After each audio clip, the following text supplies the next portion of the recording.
মাঝে মাঝে যখন মন খারাপ থাকে, এই জায়গাটা সত্যি অদ্ভুতভাবে সমস্ত মন খারাপ ভুলিয়ে দেয়। আজকে আমি আর বাবা মিলে যাচ্ছি দক্ষিণেশ্বরের কালী মন্দিরে। এখন বাজে সকাল ওই 7:30 মতো, আর আজকের ভিড়টাও ছিল অন্য দিনের তুলনায় অনেকটাই কম। তাই খুব সুন্দর করে লাইনে দাঁড়িয়ে পুজো দিয়ে এখন আমরা এলাম গঙ্গার ঘাটে। আর চারপাশটা দেখো কি অপূর্ব সুন্দর লাগছে। ওখান থেকে আমরা গেলাম মন্দিরের সামনের ফুড প্লাজাতে, আর খেলাম গরম গরম কচুরি সাথে ছোলার ডাল। তারপর ফেরিঘাট থেকে লঞ্চে করে গঙ্গার অপূর্ব সুন্দর দৃশ্য উপভোগ করতে করতে আমরা চললাম বেলুড় মঠের দিকে।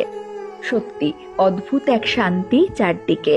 চারপাশটা ঘুরে দেখার পর ওই 12:30 নাগাদ আমরা গেলাম বেলুড় মঠে দুপুরের প্রসাদের জন্য। তারপর প্রসাদ খেয়ে আমরা রওনা দিলাম বাড়ির পথে। আর এইভাবে আজকের দিনটা সত্যি খুব সুন্দরভাবে কাটলো।